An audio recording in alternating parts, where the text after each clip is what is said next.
So here's the thing. I was like, you know what?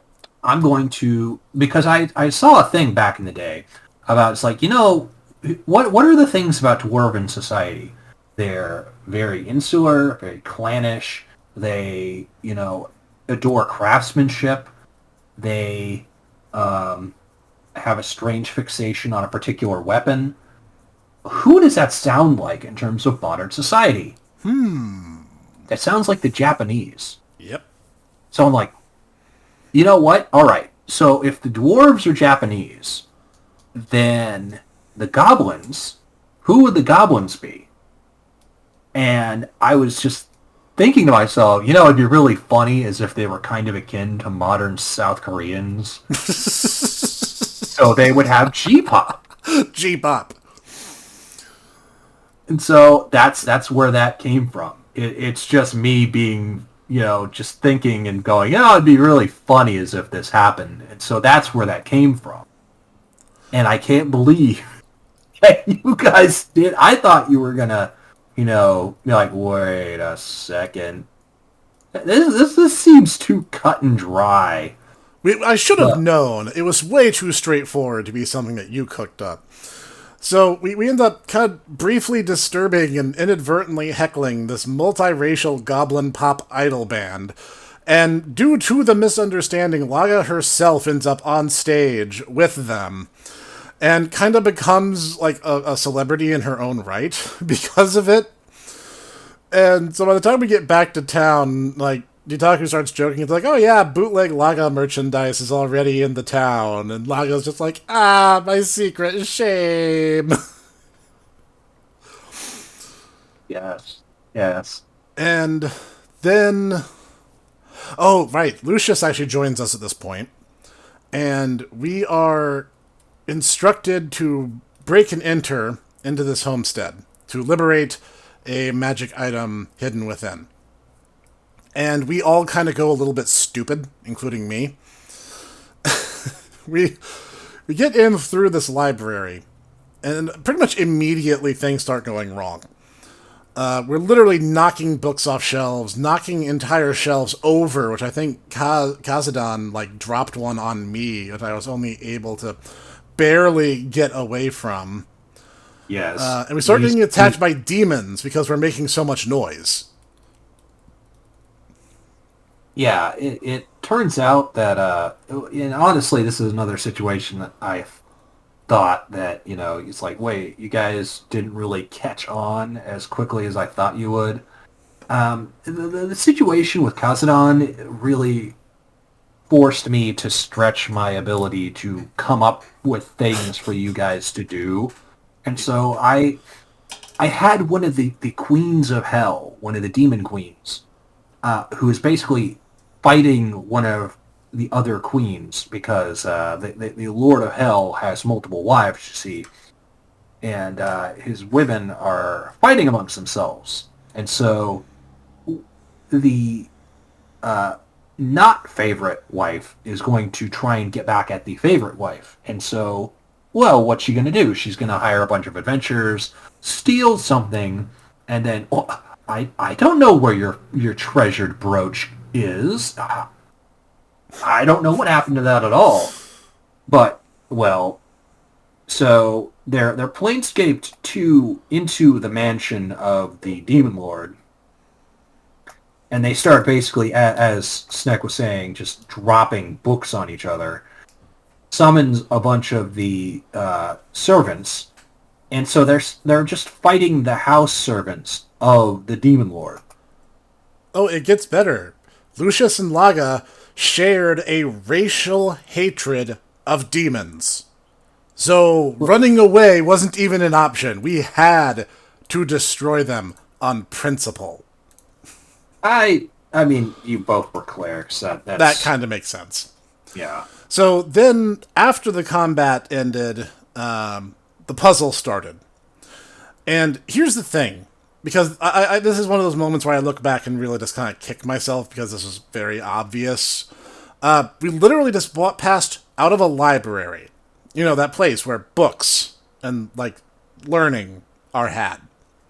But we decided to brute force it.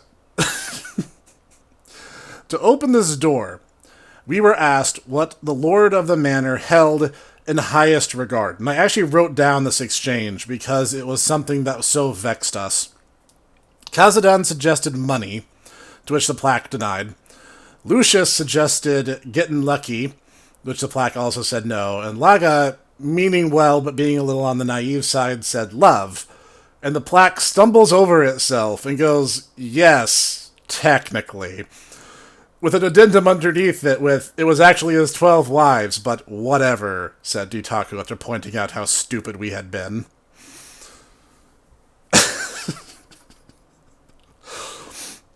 Yeah, we basically brute forced this stupid puzzle, and we very readily had all available information we needed right behind us. Yeah, not my proudest moment. This is what I had to deal with, folks. This is what I had to do. Hey, Laga got the answer eventually. It's just, Kazadan brought the curve down for us. That said, we found the chest with the item that we needed. But inside was a pugum. In case y'all at home don't already know from our past videos, a pugum is Dietaku's species, the weird little cat-potato hybrid creatures. Yeah, that's a pugum. Lucius decides to take the most amazing gambit of the entire session. The pugum... Because what happens is he opens the safe, and it proceeds to roll out and just go, I'm an alarm! Wee-oo! Wee-oo! Lucius responds, no you're not, you're my best friend. Roll charisma, 20! I guess I am. And so Lucius just picks the pugum up and lets him ride around on his shoulders. Yeah. So, yeah, for the rest of the time that Lucius was with them, as I recall, he just had a Boogum just riding around on his head. Yep. It didn't really do much after that point, but that one moment alone kind of solidified him as legend in the group. Yeah. And the next moment was, I had a cool moment and Kazadan did something stupid. Who here is surprised by this pattern? Went back to the bar to kind of, not only to hand off the item to our employer, but also to take a moment to catch our breath after everything that had happened. So I meet up with a band of female workers, a race that Dietaku made. Essentially like werewolf human people, kind of. Yeah, that's a good way of putting it. Keep it as simple as possible for the sake of brevity. And Laga is just like exhausted, so she kind of just sits down in the middle of this group, and they offer her this beverage. Now, I knew, outside of the context of Laga, I knew exactly what this drink was. It was something that's actually like really, was it alkaline?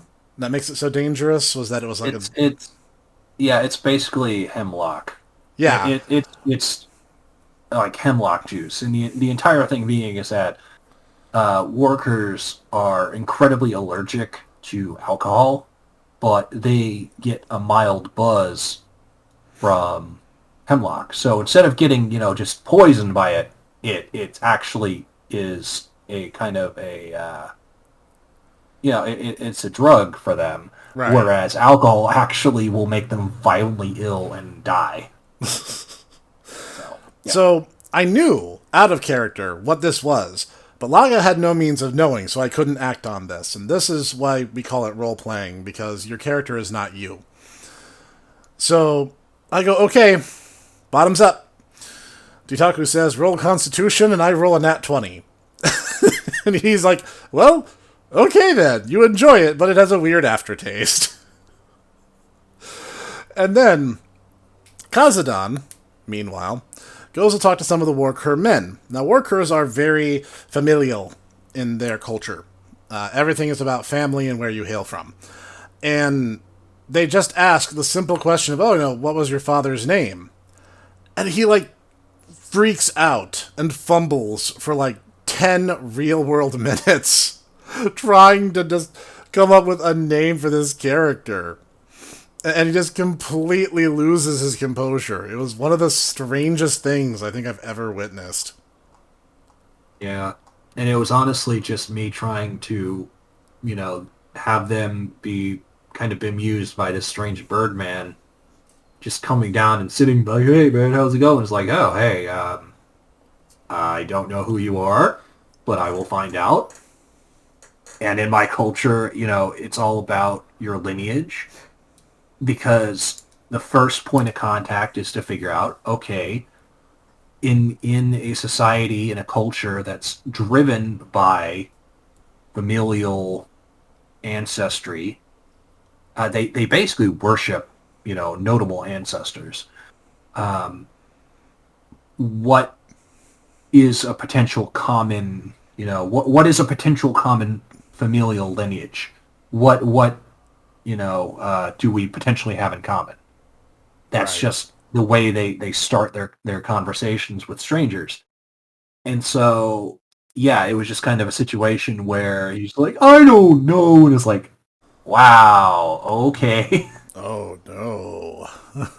And so they proceed to say, because this is a deep thing, this is a deeply shameful thing to them. If you don't know your lineage, your family, then they say, very pityingly, I'm sorry because it's a very basically he admitted to these men that he was on the lowest social echelon that you could be.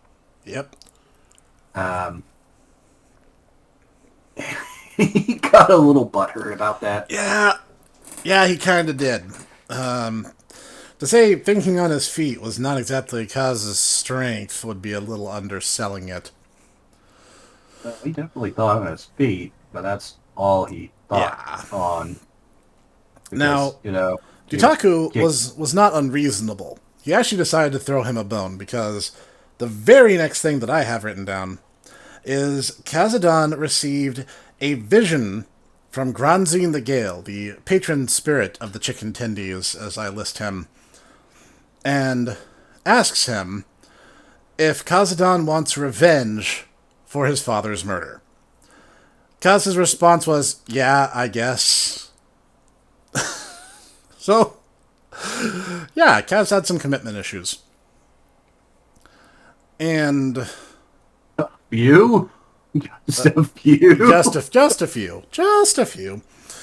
Around the same time, Laguna gets his own vision, where he was told he was to become a hero of Yizmit, another deity of Jitaku's, and that becomes important later on. So just kind of put a pin in that. Which is even funnier now that because Yismit basically is Satan. So so we decide, okay, these visions are clearly important. Something big is happening, and we should investigate this. So all of us get together and we head out from the city. Along the way, Dutaku tells us we find this cute, small, pink, fluffy ball creature about the size of a volleyball. It looks like a fresh level Digimon kind of thing. And Kaz, for no reason whatsoever, decides to kick the damn thing. Turns out it's a dragon, and it uses its fire breath ability, which of course Kazadon just pinwheel cartwheels out of the way, and Laga gets caught in the blast and loses 3/4 of her HP. Yeah, to say I was kind of done with Kazadon by this point would be underselling it just a smidgen. I did think that he was just going to You're go gonna up to go the and punch tiny it, right? ball and just be like, I'm going to kick it. It's like, dude, really? It's just minding Why? its own business. It didn't do anything to us. Use this derp de derp, got a cartwheel out of the way. Not that I'm mad. But I mean, that was the entire thing with that. It was a fuzz foom, Yep. a type of dragon, and the entire thing with it is that it looks disarmingly cute. Which, even other animals would go, "Aww, look how cute he is." And yet, if you make it mad, it blows fire out of its mouth, which thankfully I could heal myself. Literal instance of healer heal thyself, right? We get to a cave, and we notice that we're kind of being shadowed. So Laga and Laguna actually had the benefit of low light vision, so we take point, and Kaz decides that he wants to try to fly in the 7-foot high cave. Oh, right. He crashes into the... Oh, wait, this was, he was carrying all of his gold on him at the time. And we actually had to pause the game to do a weight calculation based on, pounds per mass on gold. And it turned out he was so over encumbered, there was literally no way he could have flown. I think that finally shut him up a little bit. And then the trap started. The first being, Laga gets a bundle of rubber spiders dropped on her, and she completely loses her cool and starts running in circles screaming. And, yeah, my note says this sets the tone for the entire trip. Oh yeah, the dart trap sprung, and it hit Laguna. And Laguna was actually doing a really good job. He just kind of rolled poorly. That was not a dart trap. There were kobolds in that area. Oh, were there? Okay. Blowguns, yes. It's just the problem is that even though you guys had dark vision, I was like, do a perception test, and you guys all we rolled pretty poorly. Yeah. Laguna was actually doing a good job, but he rolled consistently badly during this bit. So he gets hit and is laid out on his back, drooling, and apparently had a very interesting audio-visual experience from it. What I recalled from that, it was that basically he had the Yellow Submarine's Lucy in the Sky with Diamonds situation going on. Yes. Yes, and Laga attempts to call out the parties responsible and declares her name, and then I failed my charisma roll. So the two figures were just like, oh boy, we love G-pop. And Laga's like, what? No, that's not what you're supposed to take away from that.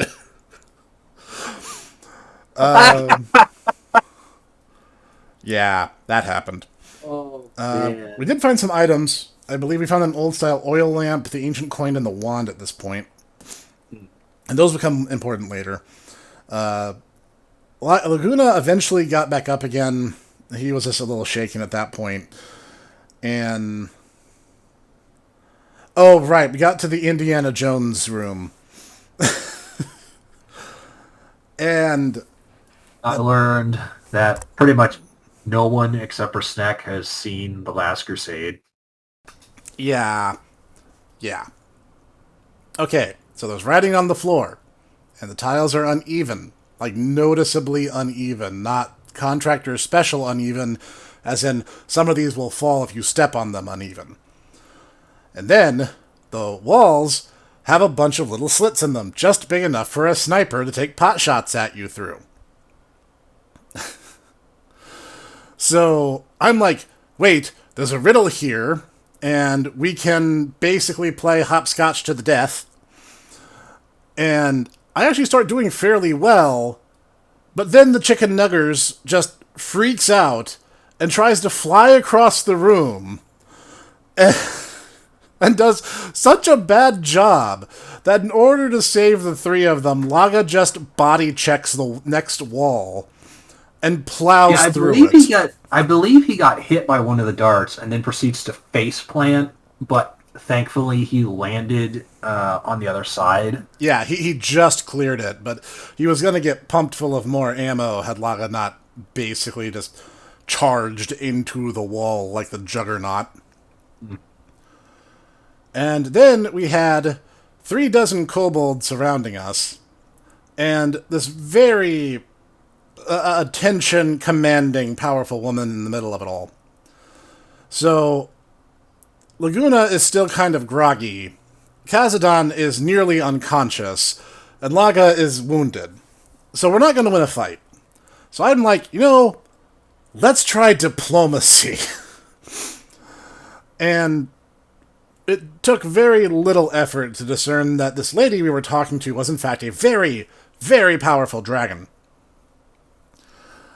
And, yes, I almost forgot. I'm glad I wrote that down, because she was the dragon who battled with and subsequently lost an eye to Kazadon's father, And Kazadon's like, oh boy, I can challenge her to a duel. And I'm like, do, do you want to die? Are you doing this on purpose?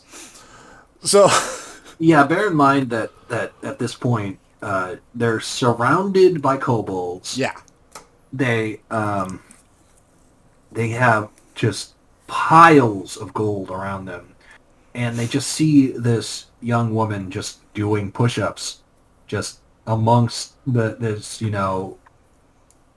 all this wealth and all these kobolds who are just kind of, just cheering on this woman. And so they see this, and he goes, "Yeah, I'm gonna fight her." It's like, yeah, all right, Yeah, your all right. funeral, pal. I should have let him. I should have let him do it, but I'm Laga in character would not allow for that. So she steps in and she kind of plays the "us girls, am I right?" angle, and ultimately the dragon reveals her name is Alba, and there's a little quote here from Dietaku: "Her parents weren't terribly creative," Yes, and she was a white dragon. yeah, That's not that's yeah. yeah, it's a smart joke, everyone. So Laga eventually coaxes out of her that Alba really wants to go to Umphalos, but doesn't want to until she can get this really regal, really splendid dress. And Laga's like, okay, we can do that. And they're given a 3-day deadline to pull this stunt off. Kazadon decides to speak for some foolish reason and offers to knit her a dress. And Laga immediately goes, no, you're not going to offer her a potato sack, you stupid bird, because you're going to get us all killed. So we get back to town, and eventually we manage to start putting things together.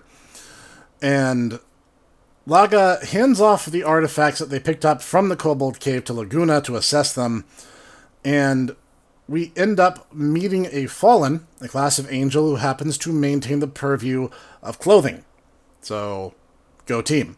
Yes, Laga, who's also ironically a character.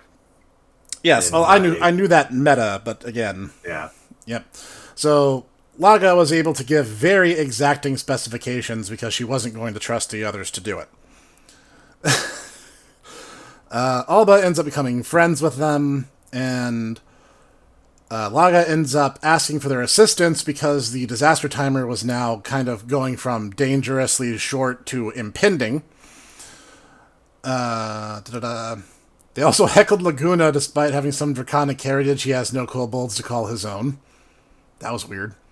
I don't remember him having a draconic heritage. That must have happened when I wasn't paying much attention. He was a sorcerer, and he had his ancestry was that of a dragon. Oh, okay. So yeah, that was the entire thing. Is that even though he was a deep worm as well, he didn't have any kobolds. So he's not clearly a deep worm of means. Right. If he can't even take care of his kobolds. So at this point, I had a problem. And the problem was Laga was boring. I liked her, she was a good character, and she did her role really, really well. Mechanically, she was very sound. But I'm kind of bored with this. I've kind of milked the one joke that she has to her name. I want to do something new. So Dietaku and I talked it over, and I decided that I was going to take his Warcur people and put them to good use. So I create Blakbe, a paladin of the Warcurs. And he didn't follow a particular deity because Warcurs aren't really inclined towards that. He was more of an ideological paladin. They have them. It's just they're more like their very first empress. Yeah. And a few others are considered like godlike beings, but yeah, it's weird because technically speaking, they may have killed them because they were bloodthirsty psychos. But So Black Bay, I basically described it as Crom from Fire Emblem Awakening, but with like dog ears and a tail. And for that mental image, you're welcome. Shrug. In fact, we were using Roll20 for our games, and I actually made a little sprite. If I still have it, I'll put it on screen at this point in the video, but I'm not sure if I have it or not. Yeah, I was about to say, I think I actually gave you additional experience because that was Because I made the little way more icon. than way more than I expected from my party at this point. Right. And So, Black Bay, I decided, I'm like, Black Bay is going to be kind of a ham. He's very prone to going into heroic, flowery speeches, and he has very black and white morality and has absolutely no tolerance for evildoers. And he was just a ton of fun to play. He ended up planescaping into this world on a warrior's pilgrimage, and his sister and nephew were with him. His sister Cherry and his nephew Duran. And Black Bay kind of inadvertently gets involved because Laguna and Kazadon, who were rooming together at this point, though that kind of came out of nowhere. Oh yeah, Laguna offered Black Bay a diamond-studded codpiece armor, referred to as the God Piece. And Black Bay politely declined the offer and was a little horrified by it. I completely forgot about that. Yep. I'm glad I have some of these notes still. Um, they end up kind of meeting together at a bar, and Black Bay ends up encountering a bunch of other workers. And Black Bay's like, "Hey, we have like this impending disaster that's coming. Who of you will fight with me?" And they all kind of shrug at him, and they're like, "Dude, like, who are you? And who are you to try to give us orders?" And it turns out Black Bay is of the family of Karkala. And it's kind of a big deal. You're gonna have to explain that because I'm not gonna do a good a job as you. Basically, it's one of the five royal families. The they come from the line of Tamarine, and if you're not seeing it already, I'm just going to be blatant with you right now. All the workers' names are based off of roots. It's a laborious in joke that I'm not really going to explain here because it would just take too long. But basically, they're one of the royal families, and they are unique because they are out of all the other royal families. I mentioned their first empress. Basically, she conquered the others um, in single combat, except for the Karkalas. The Karkalas actually approached the first empress and said, "Look, we come from a very poor area. However, we have a lot of farmland. We basically are farmers and merchants. We don't want to go to war with you, so let's instead work together." And so they actually are the only of the royal families to actually,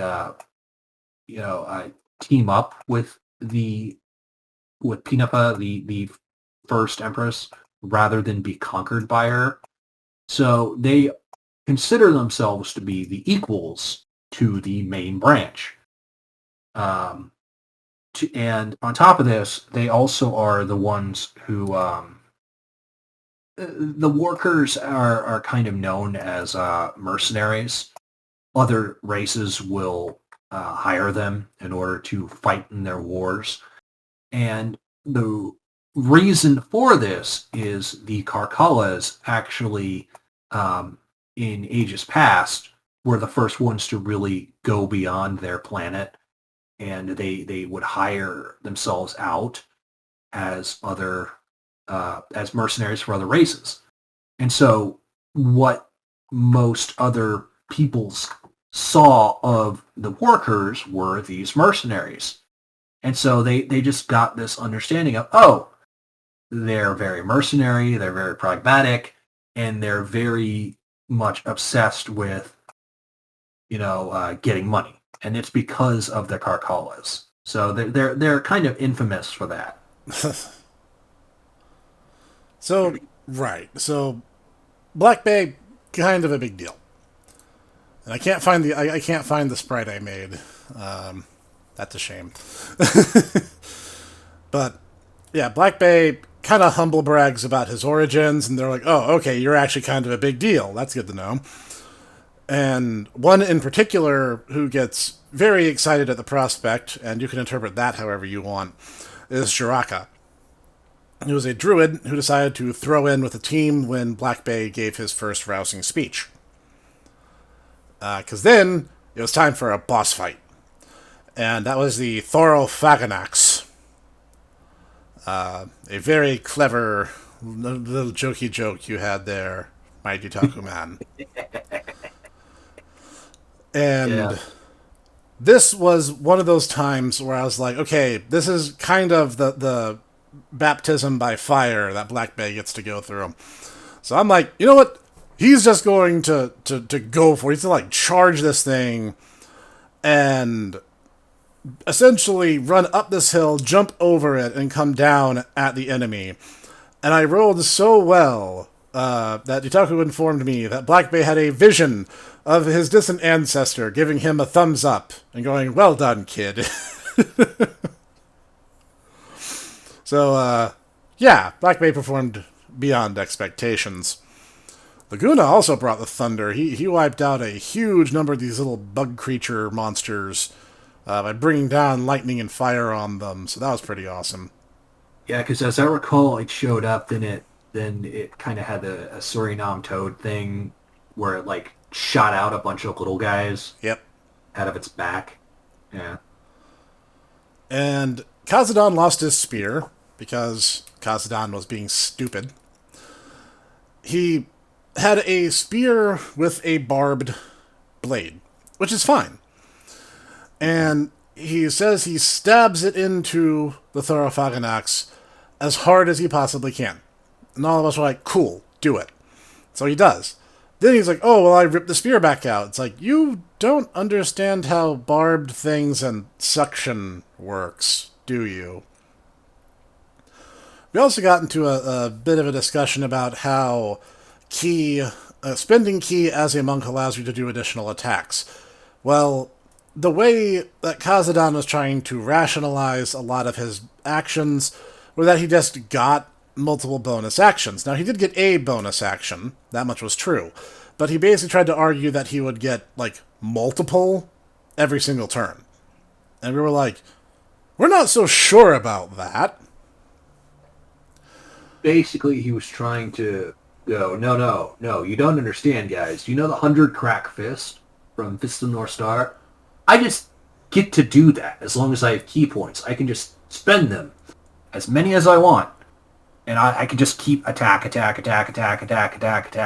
like, and so we actually had to look up the errata because I just had the rule books Yep. to see what the ruling on that was because I was like, okay, I have to know what this is. I am a little bit leery at this point. And this really, on some point, I'm like, you know what, the unarmed attack, natural weapons thing, whatever. But at this point, I'm like, I am really having enough of your bull patootie there, Kaz. So, Yeah, so around this time, we were kind of getting on our last nerve with him, and we'll put a pin in that as well, because that becomes important too. Also, fun fact, despite Kaz's stupid dex-based pinwheel of death, Blakbe, who only gets 2 attacks every turn, was way, way, way outclassing him in terms of damage. In part because... Funny thing was, as I recall, is that you were not giving yourself the full amount of damage that you'd be doing, too. Right, I was actually underselling it because I didn't know you were supposed to calculate your strength mod. Now, I was also using a greatsword and wielding it with both hands on the weapon, so I was giving up a shield in order to make my sword do more damage.